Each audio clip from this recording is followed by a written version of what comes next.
오늘 이 리포트 살펴보겠습니다. 우리는 투자의 실마리를 찾아야 된다. 어디서든 찾아야 되는데 그 회사에 잘 알고 있는 사람한테 나한테 너만 알고 있어 이렇게 얘기해 주면 좋죠. 네. 근데 너만 알고 있어 해서 얘기해서 그 주식을 사면 수익이 날까요? 안 날까요? 여러분. 제가 기자 생활 20년 하면서 그런 얘기 얼마나 많이 들었겠습니까? 이 주식 된다고 얘기다. 기자들이 여러분 주식 투자해서 돈 벌 것 같죠? 제가 본 주변의 기자들은 돈 번 사람이 없습니다. 왜? 심지어 CEO가 얘기해요. CEO가 우리 뭐 이런 거 합니다. 시장에 몰라. 그래서 샀어. 예.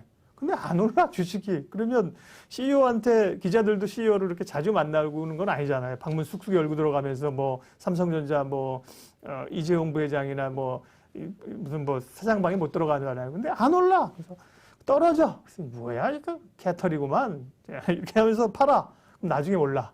이 타이밍을 잡기 어려운 거예요. 그 내용이 맞더라고 하더라도. 내용이 틀린 경우도 부지기 쓰고. 예, 어디 갔다 지금 그런 얘기가 샜죠. 어쨌든 투자의 실마리를 잡아야 된다. 그러면 뉴스도 보고 어쨌든 간에 아는 사람 통해서 정보도 보고 피터 린치가 하는 방식으로 마트에 가서 사람들 제일 많이 몰려가는 곳이 뭔가 뭘 많이 사나도 보고 근데 증권사에 밥 먹고 분석하는 애널리스트들의 이야기를 귀담아 들을 필요가 있다. 물론 잘 이용해야 됩니다. 예, 그래서 이 리포트를 보고 있는 거고요. 오늘 리포트 가운데는 오늘도 많은 리포트들이 있었는데 첫 번째 오늘 리포트 가운데 주목하는 얘기는 삼성전자 연말 전에 팔면 아니 되옵니다. 이런 기사입니다.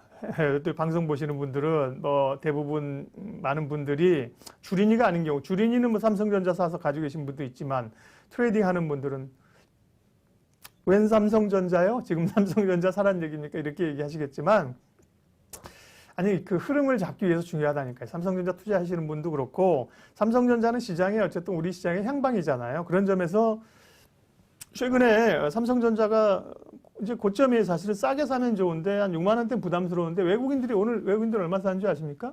400만 주 넘게 아까 샀던데 외국인들이 겁나게 삽니다. 삼성전자 400만 주가 뭐야? 750만 주 샀어. 와, 아까 400 몇십만 주 봤는데 겁나게 삽니다. 겁나게. 그러니까 기관은 어제 팔고 오늘 또 따라서 샀는데 결국은 외국인들 자금이 지금 들어오고 있다고 하잖아요. 지수도 끌어올리겠지만 그 외국인들이 뭘 살까요? 외국인들이 저 밑에 있는 시총 1000억짜리 살까요? 기본적으로 삼성전자를 산다는 거죠. 그럼 삼성전자 관심 있는 분들은 올라붙어도 되고 삼성전자 직접 관심 없는 분들이더라도 그러면 삼성전자가 가면 비메모리 우리는 또 소부장이 있잖아요. 소부장 관련주 매매하시는 소부장도 봐야 되고 이런 점에서 보자는 건데요. 이 얘기는 그렇습니다. 삼성전자 왜 연말 전에 그럼 팔지 말라고 하느냐. 이 얘기는 딱 언뜻 생각나는 거 이겁니다. 삼성전자 연말 전에 팔면 안 됩니다. 그 이유는 지금 이건희 회장께서 돌아가시고 나서 자녀들에게 상속세 부담이 있기 때문에 삼성전자가 배당을 앞으로 왕창 할 거라는 거 아닙니까? 그런데 지금 그 재산을 승계하기 위해서는 삼성전자 평당가 2개월 계산해야 되는데 연말까지 주가가 오르면 상속세를 많이 내게 됐기 때문에 삼성그룹의 그 이재용 부회장부터 해서 삼성전자 주가가 오르는 걸 별로 반가워하지 않는다. 누르고 있어야 된다는 얘기. 그래서 사실은 배당 발표도 3분기 실적 끝나고 안 하고 4분기 실적 발표하고 내년 초에 한다는 거잖아요. 그래서 저는 그 얘기겠구나 생각했는데 그 얘기는 아니고 좀 다른 얘기였어요. 그래서 요게 삼성전자를 하나 검토해서 연말 전에 팔면 안 됩니다. 일단은 4분기 서버 메모리 수요 약세가 지속되고 수익성 하락이 예상된다. 그래서 전체적으로 4분기 실적이 원래가 좀 눌리잖아요. 별로 그렇게 기대는 안 하는데 여기도 그 얘기 결국 하네요. 주주 환원 정책의 경우 2021년 1월 말 실적 발표에서 이 규모를 예상할 것이다. 그래서 특별 배당이나 자사주 소각 매입 2013년에 했던 것처럼 어떤 식으로든 주주 환원을 할 거기 때문에 결국 그 얘기네요. 기다리라는 얘기고요.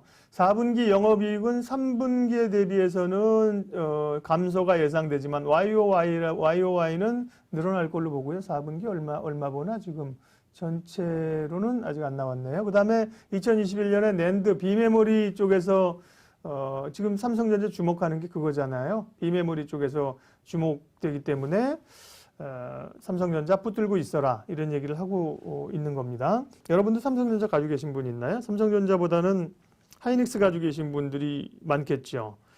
예, 삼성전자는 거북이입니다. 역학사님 맞습니다. 근데 거북이가 계속 가더라고요. 갈 때는. 우리 팍주현님은 평단이 51,000원이에요. 자랑하시는 거죠? 6만 원까지. 대충 삼성전자 지금 목표가는 한 8만 원 정도 얘기하고 있는 거죠. 근데 지난번에 액분하고 52,000원에서 고생 많이 했죠. 고생 많이 했고요.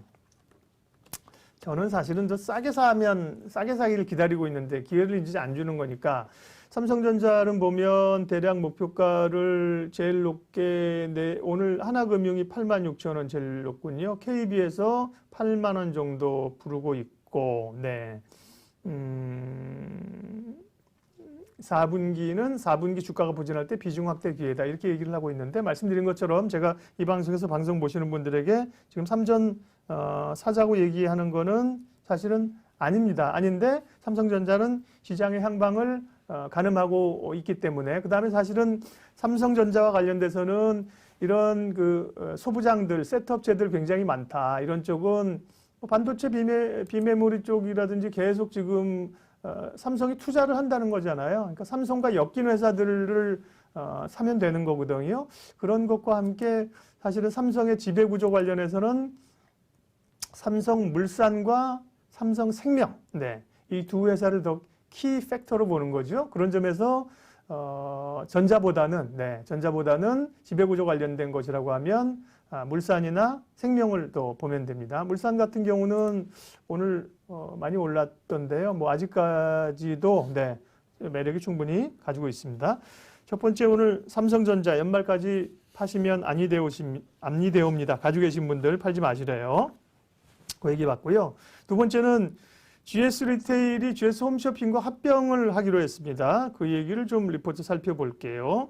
기사 보셨겠습니다만 GS 리테일은 우리가 편의점이잖아요. GS 25인가 24인가요? GS 25인가요? 네, 편의점 하고요. 그 다음에 홈쇼핑은 우리가 알고 있는 건데 두 회사가 합병을 한답니다.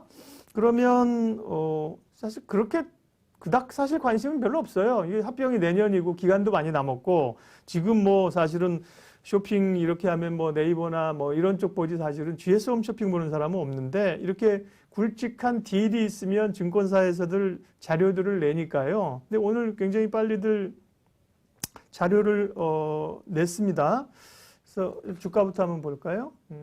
GS 리테일은 편의점 관련주는 여러분들은 편의점 관련주다 설문조사 또 한번 해봅시다. 편의점은 대표적으로 CU하고 GS 리테일 요즘은 이마트24도 꽤 많이 많이 생겼어요. 이마트24도 생겼고 이마트에서 노브랜드 버거도 생겼습니다. 노브랜드 버거 드셔보셨습니까? 저는 일부러 가봅니다. 일부러 가보는데 맛이 어떻다 얘기하면 이게 또 회사 측이 아니라 가보십시오. 자, 편의점 관련주는 CU를 선호하세요? GS 리테일을 선호하세요? 아니면 아무데나 가까운 데를 들어가세요? 편의점 관련주 한번 얘기해 보시고요.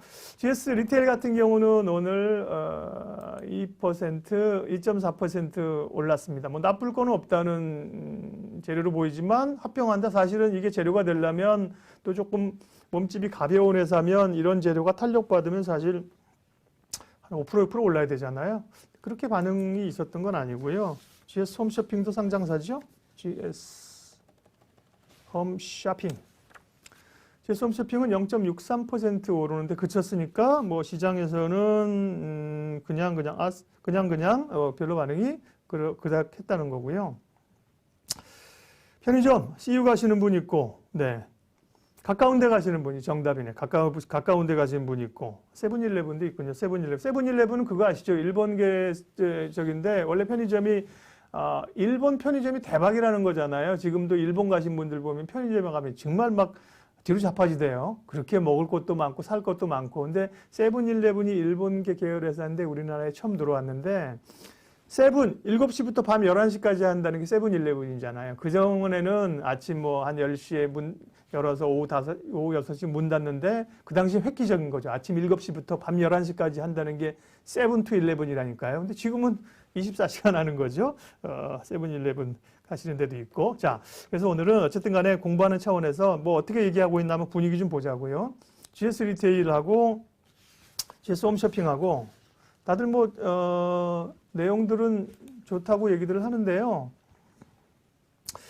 GS그룹, GS 홈쇼핑 합병 단기적으로 불확실성을 제거하는 요인이 될 것이다. 그래서 초대형 커머스가 탄생하면서 GS 목표 주가 48,000원. 그러니까 GS 리테일에 대해서 그렇다는 거죠. 본격적인 경쟁을 대비하기 위한 몸집 키우기다. 네, GS 리테일, GS 홈쇼핑은. 오늘 관련된 리포트 굉장히 많았는데요. 저도 자세히는 사실 이게 저희가 데일리로 하는 거기 때문에 그 다음에 뭐 중요한 것 같으면 다 읽어보죠. 근데 뭐 내년 5월 어제 이사회 결의한 거고요. 내년 5월인가가 뭐 합병해가지고 실제로 되는 건 내년 여름이기 때문에요. 아직 시간이 많이 남은 얘기입니다. 그러니까 뭐 그렇게까지 시장에서 관심은 좀 덜 했던 것 같아요. 자, 자료를 조금 찾아봐야 되는데, GS 리테일이나 GS 홈쇼핑 뭐 가지고 계신 분들 있어요? 여러분들 별로 그렇게 관심 있는 그런, 저기는 아니죠? 섹터는 아니죠? 예. 그러면, 그죠. 오히려 뭐 편의점 가는데 GS 리테일 갈 거냐, CU를 갈 거냐, 이런 게 이제 더 관심사일 거고요. 특별히 GS 리테일, GS 홈쇼핑 오늘 기사가 많았는데 잠깐만요. 조금만 좀 찾아보고 어쨌든 뭐 이 플랫폼을 갖는다는 게 굉장히 중요한 거니까요. GS 그룹에 대해서는 사실은 뭐 GS는 이제 LG에서 나온 그룹이잖아요. 근데 GS가 지금 이 편의점 있고요. 홈쇼핑 있고요. 그다음에 호텔도 있잖아요. 호텔도 있고 슈퍼마켓도 있고 이런 쪽에 많기 때문에요. 여기 하나 찾았네. NH증권에서 네. GS 리테일, GS 홈쇼핑 합병 공시 양사주주 모두에게 긍정적이다. 이런 자료를 찾았습니다. 근데 뭐 좀 두루뭉술한 거죠. 아직까지는. 자료 한번 보여주십시오. 네. 양사 합병 아직 모바일 사업 모델은 구체화되지 않았지만 꿈이 생긴 것이 나쁘지 않다. 양사 주주에게 미치는 영향도 모두 긍정적이라고 판단하고요.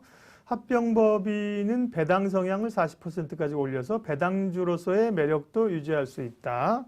NH투자증권에서 긍정적으로. 대부분 오늘 지난번에 예를 들면 뭐 LG화학이 분할한다 그랬을 때는 다 난리였잖아요. 개인 주주들은 정말 뿔따고 났고 그렇게 해서 개인 주주들을 정말 다 열받아서 털게 해놓고서는 나중에 지들끼리도 기관 외국인 사서 올리는데 그런 거는 좀 악유가 많았는데 이거는 뭐 자기네 계열사들 둘 다 GS가 대주주이고 합병한다 그러니까 뭐 그다음에 합쳐서 플랫폼 힘을 키우겠다고 하니까 누가 뭐 나쁘다는 얘기 못하는 거죠. GS 리테일이 존속법인이고요. GS 홈쇼핑이 이제 합병돼서 사라지는 거예요. 여기 나오네요. 구체화된 것은 없지만 그래도 꿈이 생긴다. 양사 주주에게 모두 긍정적이라고 얘기를 했습니다. 다만 모두에 말씀드린 것처럼 그리 핫한 뉴스는 아니다. 그렇지만 중요한 그 이벤트이기 때문에 뉴스를 하나 살펴봤고요. 네. 자, 그 다음에 에코프로비엠 오늘 기사 나온 거 한번 얘기했습니다. 제목을 아주 멋있게 달았는데요. 에코프로비엠 아무도 하지 않은 이야기다. 사실은 지금 시장에 어제 오늘의 관심주는 파이자 관련주, 그 다음에 여행주, 항공주, 조선주, 해운주 이런 거잖아요. 2차 전지나 이런 그 뭐 친환경이 지금 좀 밀렸다니까요. 그 이유는 시대로 가는 겁니다. 사실은 친환경으로 가는데 많이 올랐다. 바이든 된 거 안다. 게다가 파이자라는 새로운 재료가 나왔고 그쪽으로 자금들이 가기 때문에 밀리는 건데 어쨌든 2차 전지도 머스트 헤브로 가져가야 된다. 그럼 거기서 우리가 종목이 많다니까요. 5G도 문제는 5G가 오늘 어제 엊그저께 얘기할 때 우리 5G 관련 얘기하면서 KMW 물어보신 분들, KMW도 오늘 좋은 리포트 나왔더라고요. 목표가 12만 원 제시하면서 갈 거 안다. 근데 5G 관련주가 얼마나 많아요. 그러니까 반도체는 예를 들면 삼성전자, 하이닉스, 나는 삼성전자가 좋아. 뭐 월급 나올 때마다 한 달에 몇 주씩 계속 살 거야. 나를 죽여라. 나 삼성전자 죽어도 안 판다. 이렇게 하거나 나는 하이닉스가 좋아 가면 되는데 5G 종목 얼마나 많아요. 2차전지 얼마나 많아요. 소부장 얼마나 많아요. 얼마나 많은지 여행 요리하시는 분 누구예요? 빅마마인가? 얼마나 맛있는지 얼마나 많아서 문제라니까. 그중에 그러니까 우리가 몇 개를 찜해놓자. 찜해놓고 될 것 같은 거를 오히려 사놓고 버티고 분할해 사고 떨어지면 사고 그러자는 거죠. 그런 점에서 2차전지 가운데는 에코프로 BM, 그 다음에 얘기 많이 나는 게 천보, 이런 거잖아요. 대표적인 종목들이. 물론 LG화학이나 삼성 SDI도 있지만 소재단에서는 에코프로 BM은 이런 얘기를 하고 있는데요. 그래서 에코프로 BM 좀 보자고요. 4분기에 OP는 이제 영업이익을 얘기합니다. 196억 원으로 YOY, 전년 대비 YOY, QOQ는 분기 대비 YOY로 보통 봅니다. 1100%가 늘어난답니다. 196억 원. 3분기에도 이익이 좋았을 텐데요. 4분기에 이익이 늘어나고요.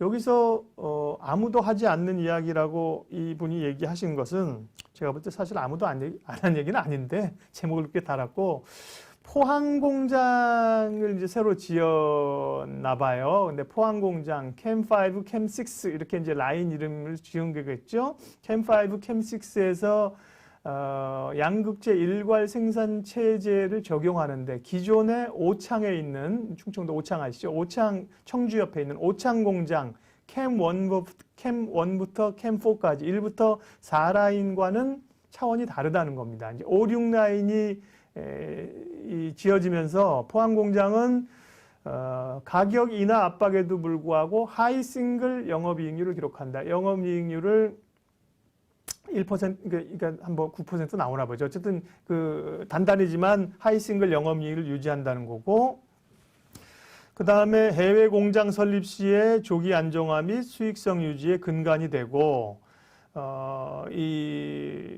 2020 내년 2분기부터 양산할 NCMX 이 4원계 양극재가 스펙이 장난 아니라는 거고요. 니켈 중심으로 단결정. 이게 결국은 기술력이 있는데 캐파를 늘리고 포항 공장에서 나오는 것들은 이 퀄리티가 좋기 때문에 좋다는 거예요. 여기 이 가격 좀 이따 얘기하고 나서, 그래서 이 에코프로 BM 많이 얘기하시죠? 2차전지 가운데서도 여러분들 에코프로 BM 매매해 보신 분도 있을 거고요. 에코프로 BM 보면 이제 양극재인데 제목 쭉쭉 한번 볼게요. 아무도 하지 않은 이야기라는 게 오늘 이제 메리츠에서 나온 거고, 목표가 20만 원 잡았습니다. 그 다음에 사상 최고 매출이 곧 갱신될 것이다. 갱신이 아니라 경신입니다. 경신. 네. 기자 출신이 제가 정정해 주겠습니다. 공격적인 증설에는 이유가 있다. 하이투자증권에서 이런 얘기를 했고요. EV 하이니켈 시장이 확대가 된다. 이런 얘기 하면서 쭉 목표가는 대략 한 17만 원에서 18만 원, 20만 원까지 이제 제시를 하고 있는 상황인데요. 에코프로 BM 주가 한번 주가 보기 전에 아까 리포트에서 근거를 한번 보고 가십시다. 근거가 중요하다니까요. 우리가 얼마 간다고 얘기하는 분들은 왜 얼마 간다고 얘기하는 건지 한번 근거를 보고 우리가 따져볼 필요가 있다니까요. 여기 앞서 메리츠에서는 20만 원을 얘기했는데요. 대체할 수 없는 양극재 탑 플레이어다. 그러면서 2022년 내후년의 주당 순이익 EPS 5,142원에다가 38배를 줬습니다. 38배는 2019년과 2020년 올해 평균 멀티플인데 2차 전지주에서 38배의 배수를 준다. 리즈너블 한가요? 줄 수 있죠. 40배까지 줄 수 있는데, 문제 저는 여기서 약간 좀 딴지를 걸고 싶은 게 그럼 내년 2021년 이익을 가지고 얘기하시지 왜 2022년 이익을 가지고 이렇게 또 곱해요? 이런 거는 조금 저는 그러니까 당장 2021년에는 EPS가 3,200원이거든요. 2022년에 5,100원이에요. 근데 2022년 거를 굳이 2년 거를 땡겨가지고 38배를 준다?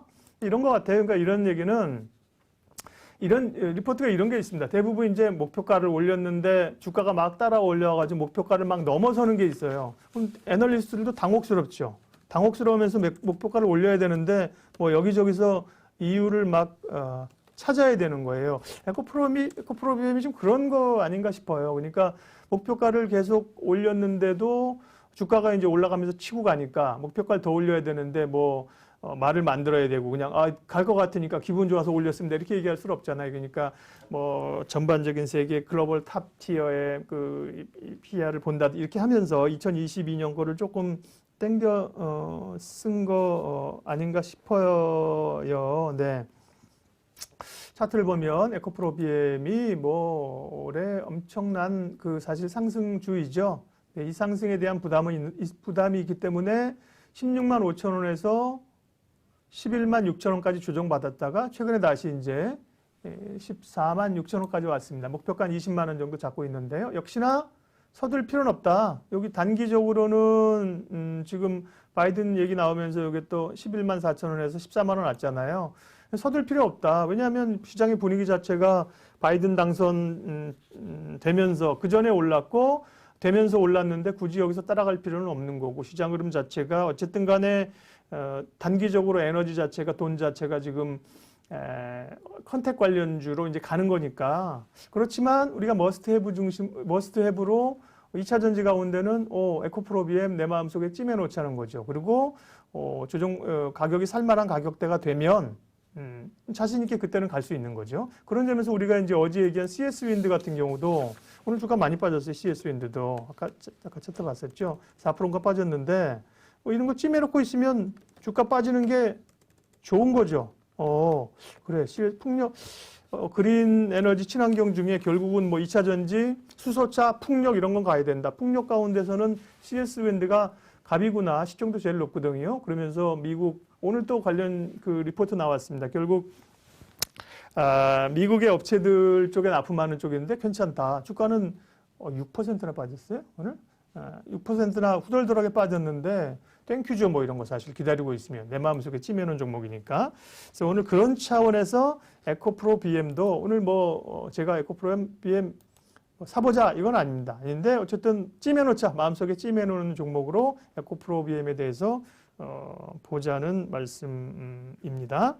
오늘 이 리포트 삼성전자, GS 리테일, GS 홈쇼핑 합병, 그 다음에 에코프로비엠 살펴봤고요. 마지막으로 끝나기 전에 섭섭하니까 여러분들 트레이딩 하시는데 또 도움이 될 만한 투자 정보 제가 사이트 하나 가르쳐 드리겠습니다. 뭐 투자 정보를 얻을 수 있는 곳이 굉장히 많은데 그 investing.com이라고 여러분들 아세요? investing.com 그 사이트나 모바일 아시는 분들 아시고 지금 사용하시는 분들 있으면 여기 사용한다고 뭐가 좋다고 한번 얘기해 보세요. investing.com이요. 저희는 방송하면서도 계속 이제 실시간 자료들을 사실은 봐야 되는데 중국 같은 경우 10시 반에 개장하잖아요. 근데 사실 실데이터가 잘 안 들어와요. 근데 저희 이거 investing.com 보고 얘기하거든요. 얘들은 실시간 네이버에 investing.com 하면 이렇게 나오는데요. investing.com에서 실시간 데이터들을 아주 잘 주고 있습니다. 실시간뿐만 아니라 여러 자료들을 이렇게 하얀 것만 나오면 좀 우리가 곤란하죠? 섭섭하죠? 네. 뜰 때까지 조금 기다렸다가 왜 안 떠요? investing.com이 저도 사실은 모바일로 주로 저를 좀 보여주세요. 좀 잡아놓고 저도 뜨는데 좀 시간이 걸리네. 저는 사실 모바일로 보는데요. 그러니까 중국뿐만 아니라 이게 investing.com 선물 차트용으로 보고 있습니다. 나스닥 실시간 맞아요. 이게 이제 해외 주식 하려면 필수 아시는 분들이 이렇게 도와주시면 이 챗방에 오시는 분들 모르시는 분들은 또 이거를 볼 수 있잖아요. 보면 저도 이제 모바일로 보고 있는데요. 실시간 차트 잘 주고 있고요. 이게 investing.com이 이스라엘 사람들이 만든 거예요. 이스라엘 사람들이. 그래서 사실은 세계 시장이 이 지수를 우리 국내도 그렇고 뭐 지수를 받는 게 각국 거래소로부터 받아야 되는데요. 그러려면 이 돈들을 많이 달라고 하거든요. 얘가 좀 늦어요. 오늘 다른 거를 좀 닫읍시다. 그런데 이 이스라엘 친구들이 기술이 좋아가지고 이 친구들은 이 거래소에서 자료 받는 거 아니거든요. 근데 어떻게 자료를 실시간으로 얘들 다 받더라고요. 그거야 우리가 알 바 아니고, 저도 주로 이제 모바일로 보는데요. 여기 보면 그 실시간 데이터하고 그다음에 선물 지수 실시간으로 대단히 잘 나오고요.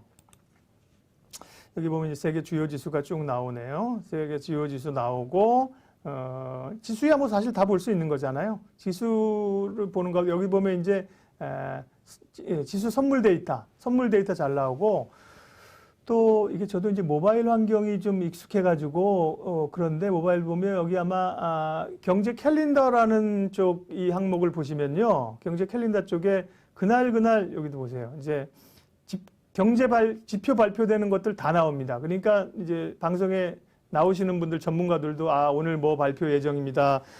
요 정도로 예측되고 있는데 얼마 나왔습니다. 이런 게 사실은 여기에 굉장히 잘 나와 있습니다. 이게 경제 캘린더 부분인데 보면 이거 오늘 날짜거든요. 오늘은 보면 오전 9시에 우리가 실업률 발표했습니다. 10월 실업률 4.2%인데 이전에 3.9%였고요. 또 추정치도 대부분 나옵니다. 추정치도 나오고요. 과거치 나오고 예측치 나오고 발표치 나오고. 그래서 오늘은 보면 미국 시장 앞으로 이제 여기 줄 거져 있는데 이후에 발표되는 건데 오늘은 뭐 쿠싱 재고 현황 이거 이제 미국의 원유 재고 현황이잖아요, 그죠? 이런 것들 앞으로 나올 것들 일별로 오늘 내일 시간대별로 쫙 나옵니다. 그래서 요 investing.com을 활용하시면 실시간 데이터, 비트코인 이런 것도 잘 나와 있습니다. 지수 실시간 데이터하고 선물 지수. 그다음에 요 경제 캘린더 보시면 주요 그 지표 일정들 쭉쭉 아실 수 있다는 점에서 investing.com 모바일 좋습니다. 굳이 PC 아니더라도요. 저 모바일로 저도 이제 PC 환경이 조금 어색한 건데요. 모바일로 보시면서 쭉쭉 챙겨 보시면요. 실시간 자료들, 선물 지수 잘 볼 수 있습니다. 예. 끝나기 전에 여러분들 무슨 말씀 하시나 좀 보고 있고 보죠. 네. 한우리님은 2차 전지는 재료 소멸 단계로 선반영된 가격이 아닐는지요. 네, 많이 올랐죠. 근데 뭐 2차 전지 끝일까요? 이제 뭐 앞으로도 갈 길이 멀다고 보겠고요. 네, 경제 캘린더 이모션님도 보신다 그러고요. 예, 경제 캘린더도 보시고 실시간 자료도 잘 찾아보시면 됩니다. 저희는 방송에서 필요하기 때문에 이런 거를 막 주변에게 여쭤보고 알고 있는 정보들인데요. 또 해외 경제 지표나 이런 거 볼 수 있는 사이트들도 제가 알고 있는 정보들 좀 풀어서 같이 공유하도록 하겠습니다. 예. 한 시간이 그러게요. 여러분들이랑 대화하다 보니까 또 빨리 가네요. 아쉬움을 남기고 오늘은 여기까지 하고 이번 주 금요일 날 참 금요일 날 뭐 보라고요? 여기 뭐 보라고요? 네.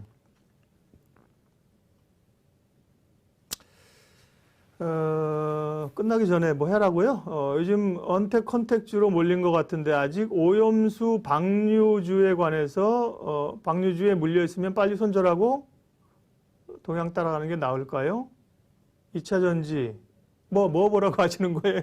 내용이 많아가지고 제가 꼭 답변해 드려야 될 게 있나요? 이 가운데? 뭐 사실 잘 모르겠습니다. 채팅 올려주시면 제가 아직 조금 여러분들이랑 소통하는 건 좀 어색한데요. 소통하니까 저도 뭐 시간도 잘 가고 좋습니다. 오염수, 일본 오염수 관련해서 배출을 하신다는데 우리 그 관련주들이 있나요? 여기도 뭐 찾으면 나오기는 나오겠죠. 저도 한번 찾아볼게요. 찾아보고요. 네. 끝날려다가 지금 주식쇼 오늘은 저거 얘기하려다가 지금 끝냈다. 금요일 날은 그 초대석에 서강대 김영익 교수님 오실 거예요. 김영익 교수님이 굉장히 그 해안이 있으신 분이고 여기저기 뭐 방송 유튜브에서 굉장히 많이 나오시잖아요. 그래서 금요일 날은 김영익 교수님과 함께 또 작금의 시장에 대해서 우리가 어떻게 대응을 해야 되는지 내년 전망 김영익 교수님도 어떻게 보시는지. 김영익 교수님도 사실 입지전적인 인물이세요. 여러분들 잘 모르셔서 그렇죠. 대신증권에 계실 때 제가 이제 기자 때 만났는데 그때 과장님 되셨을걸요. 그 다음에 하나대투증권 리서치 부사장님도 하시고 펀드도 만드시고 대학교 가신데 아주 내공이 깊으신 분이죠. 개인적으로도 굉장히 내공이 많으신 분이고 또 주말에는 강화도에 가서 집 하나 사서 농사도 지으신다는데 그 얘기도 좀 농사 얘기도 좀 물어봐야겠네요. 예. 라이브 주식쇼 오늘은 여기까지 하겠습니다. 함께 해주셔서 고맙습니다.